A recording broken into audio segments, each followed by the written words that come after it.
السلام عليكم. وصفتنا النهارده الفراخ المشويه، هنعملها بطريقه وتتبيله سهله وسريعه وان شاء الله تعجبكم. نبدا كده بسم الله ونصلي على الرسول صلى الله عليه وسلم.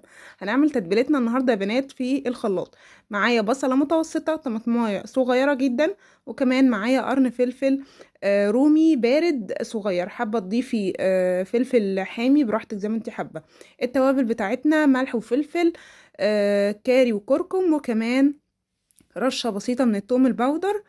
وكمان حطينا رشة برضو بسيطة من السبع بهارات. حطينا كمان معلقتين من الزيت، ومعلقة كبيرة من عسل النحل أو العسل الأبيض، بيدي ميكس حلو قوي.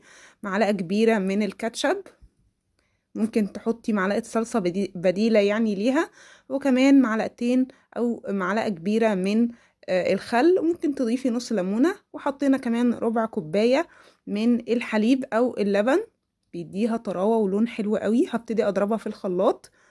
أنا عايزة الخليط بتاعي يكون سايل علشان ما يبقاش فيه أي تكتلات على الفراخ. طبعا جبت الفراخ وغسلتها كويس قوي، واهم حاجه في الخطوه دي ان احنا ننشفها.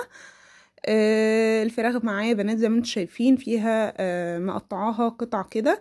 الصدر بقى بقطعه من الظهر كأنك عاملة السمكة سنجاري بالظبط، ومقطعاها زي مكعبات من على الوش، بس ما بنزلش للآخر، يعني ما بدخلش السكينة للآخر، بحيث ان الايه التتبيلة الفراخ بتاعتي تشرب التتبيلة. هبتدي اتبلها كده واحدة واحدة، ونقلتها في طبق اكبر. بصوا التتبيله لونها عامل ازاي، وكمان ريحتها تحفه يا بنات بجد. هسيبها في التلاجة حوالي ساعتين 3، ويفضل طبعا من بالليل. شايفين طبعا يعني كل الكلام اللي انا قلته ده وكل المقادير اللي انا قلتها دي هتلاقوها بالتفصيل في صندوق الوصف. هسيبها كده تاخد وتدي كده مع بعضها. طبعا يا بنات اهم حاجه ان انتي تقطعي الفراخ وتنشفيها كويس جدا، لازم بعد ما بتغسلي الفراخ كويس. وهقول لكم برضو في صندوق الوصفة انا غسلتها ازاي. وهقول لكم دلوقتي. بصوا انا جبت الفراخ وغسلتها كويس جدا، ونقعتها في ميه بملح بدقيق بليمون. مفيش اكتر من كده. ممكن تحطي كمان معاها معلقه صغيره جدا من الجنزبيل، بيبقى خطير قوي وما بتحسيش باي ريحه للفراخ. بلاش خل.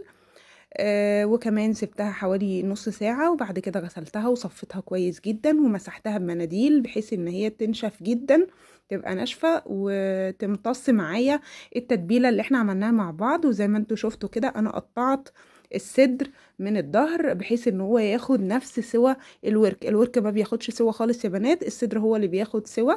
فقطعته، عملت فيه فتحات زي ما انتوا شفتوا كده. سبتها في التلاجة حوالي ساعتين، وبعد كده حطيتها في الصينية. طبعا مش هندهن زيت ولا اي حاجة، لان احنا حاطين معلقتين زيت في التتبيلة بتاعتنا.